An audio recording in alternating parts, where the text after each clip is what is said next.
Hello everyone, welcome to our YouTube channel Target for IQ. अपने इस series में हम हिंदू लॉ डिस्कस कर रहे हैं। अपने लास्ट लेक्चर 8 में हमने डिस्कस किया था section 3 of Hindu marriage act 1955, जिसमें हमने सपिंड नातेदारी और प्रतिष्ठित नातेदारी को डिस्कस कर लिया था। आज के इस लेक्चर 9 में हम डिस्कस करेंगे overriding effect of this act, और इसके बाद हम डिस्कस करने वाले हैं chapter 2 of Hindu marriage act. सबसे पहले हम देख लेते हैं section 4 of Hindu marriage act. Section 4 of Hindu marriage act overriding effect of this act की बात करता है, मींस कि इस अधिनियम का सर्वोपरि प्रभाव होगा।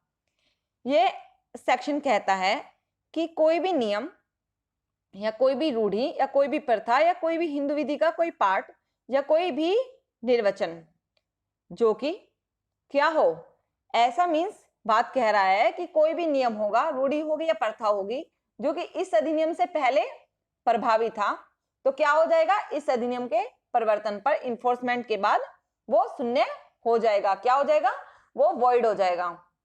इसके बाद सबसेक्शन 2 कहता है इस सेक्शन का कि कोई भी अन्य विधि मींस कोई भी एनी अदर लॉ जो कि क्या हो, इस अधिनियम से असंगत हो, मतलब क्या हो, इस अधिनियम के इनकंसिस्टेंट हो, तो वो क्या होगा, इस अधिनियम के इस एक्ट के प्रोविजन से इनकंसिस्टेंट होने पर क्या हो जाएगा, ऐसा एक्ट शून्य माना जाएगा, ऐसा एक्ट वॉइड माना जाएगा। ठीक है, मींस सेक्शन 4 क्या बात करता है, सेक्शन 4 बात करता है कि ये जो एक्ट होगा, हिंदू मैरिज एक्ट होगा, उसका इफेक्ट जो होगा वो ओवरराइडिंग होगा, उसका सर्वोपरि प्रभाव होगा। कोई भी ऐसी रूढ़ी प्रथा या हिंदू विधि का कोई भी पाठ या कोई भी निर्वचन जो कि क्या हो, इस अधिनियम से असंगत हो या इस अधिनियम को क्या हो, प्रोविजन से इनकंसिस्टेंट फील करा रहा हो, कोई भी ऐसी विधि हो, कोई भी अदर लॉ हो जो इस लॉ से क्या हो, हिंदू मैरिज एक्ट के क्या हो, इनकंसिस्टेंट हो, तो वो क्या माना जाएगा, इस अधिनियम के परिवर्तन पर, इस अधिनियम के इन्फोर्स होने के बाद में वॉइड माना जाएगा, शून्य माना जाएगा। और ये अधिनियम कब परिवर्तन में आया, कब इन्फोर्समेंट में आया, 18 मई 1955 में। मींस 18 मई 1955 के बाद में अधिनियम का प्रभाव सर्वोपरि होगा, ओवरराइडिंग इफेक्ट होगा। ओके फ्रेंड्स, इसके बाद हम देखेंगे chapter 2 of Hindu marriage act. Chapter 2 Hindu marriage act किसकी बात करता है, हिंदू मैरिज की, हिंदू विवाह की बात करता है।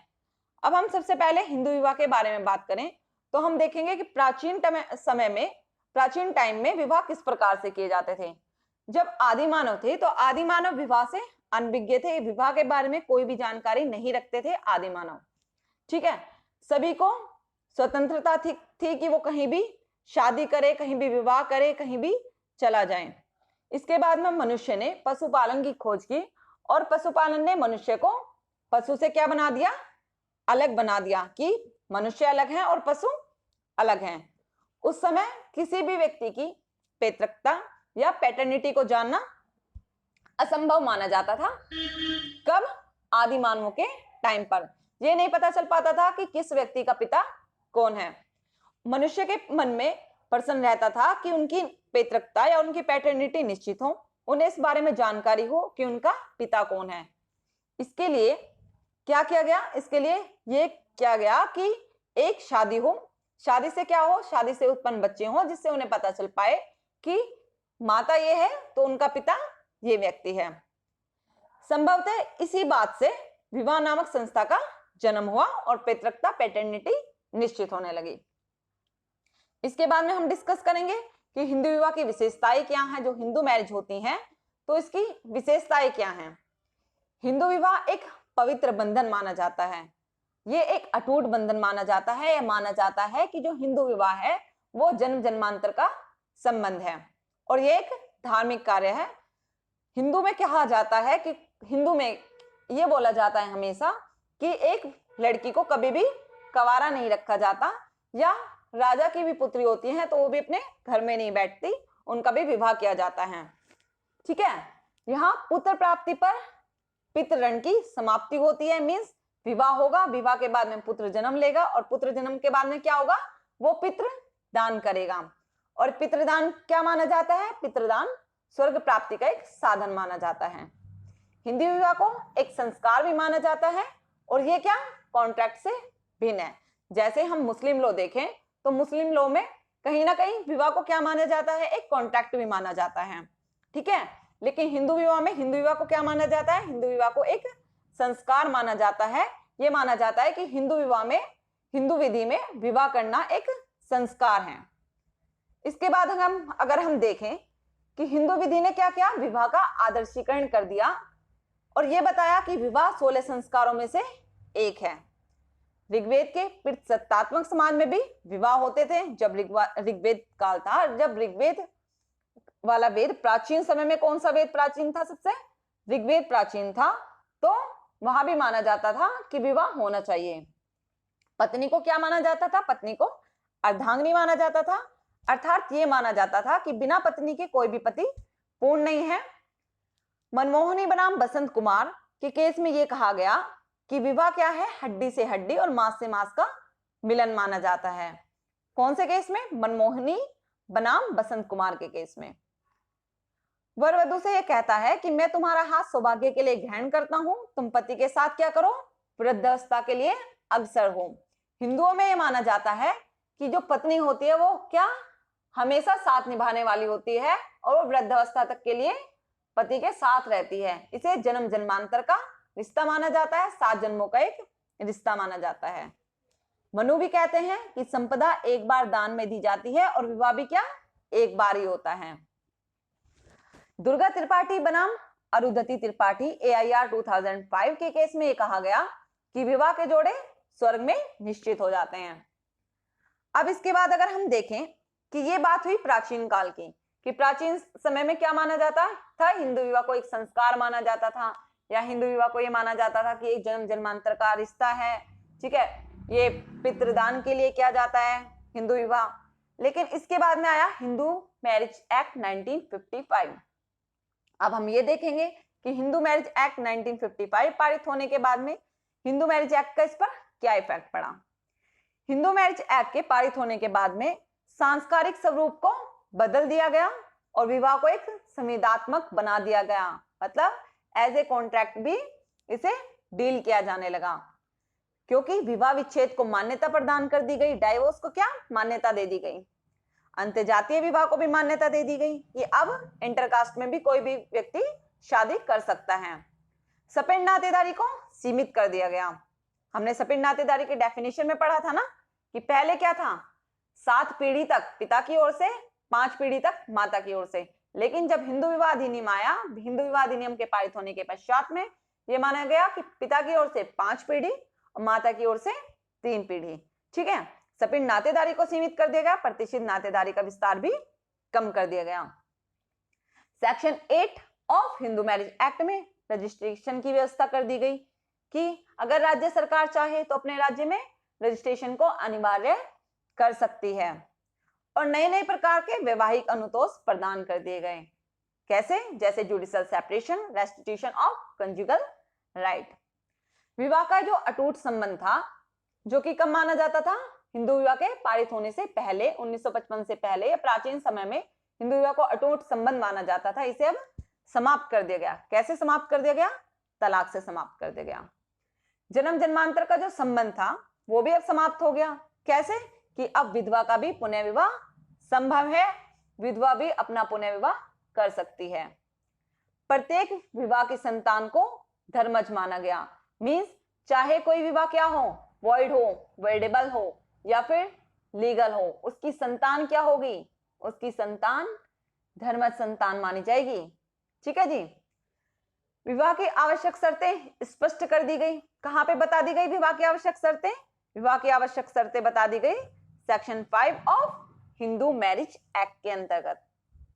और एक और बात कही गई कि पहले क्या था, पहले कंसेंट आवश्यक थी, किसकी, माता पिता की कंसेंट आवश्यक थी।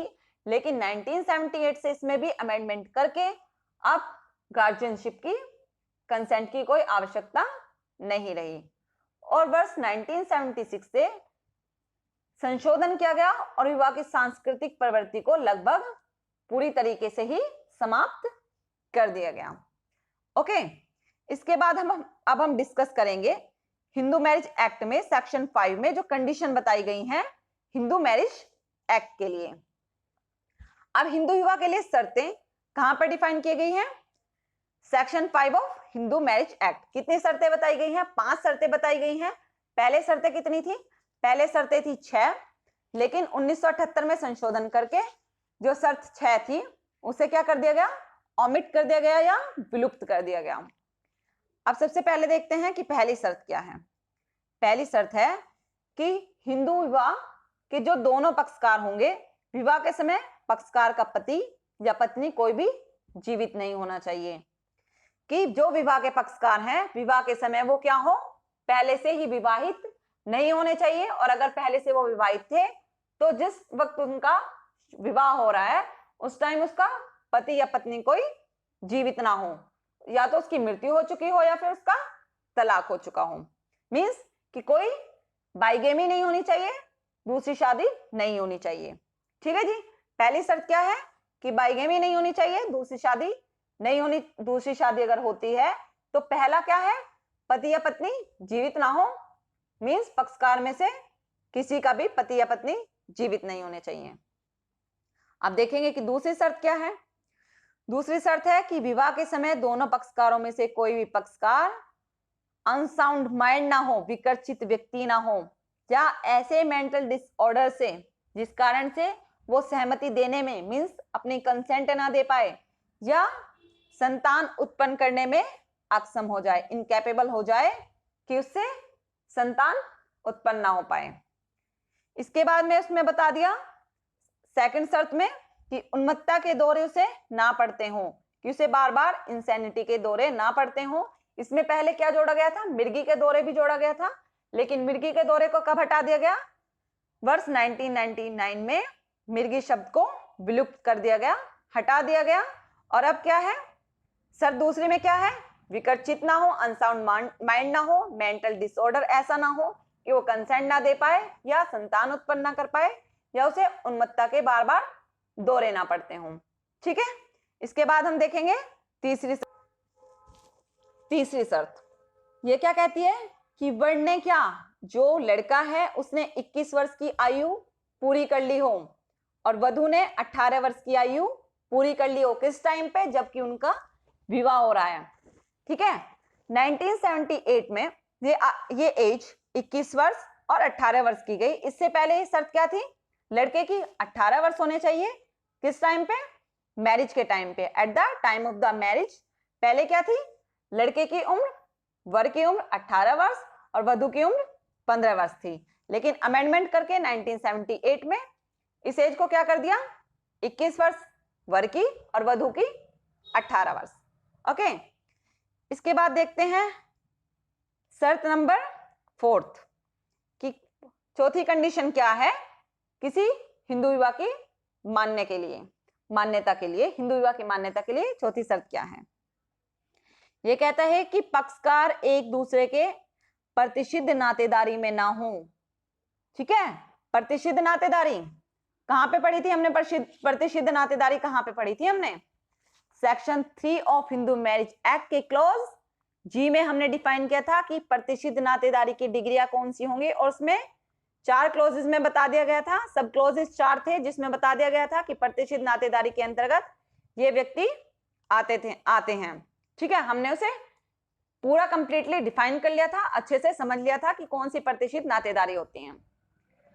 अब प्रतिषिद्ध नातेदारी के अंतर्गत ना आते हूं, लेकिन इसमें एक प्रोवाइजो भी दे दिया कि अगर रूढ़िया प्रथा अगर मान्य करती हैं कि प्रतिषिद्ध नातेदारी के अंतर्गत भी विवाह हो सकता है तो ऐसा विवाह मान्य होगा।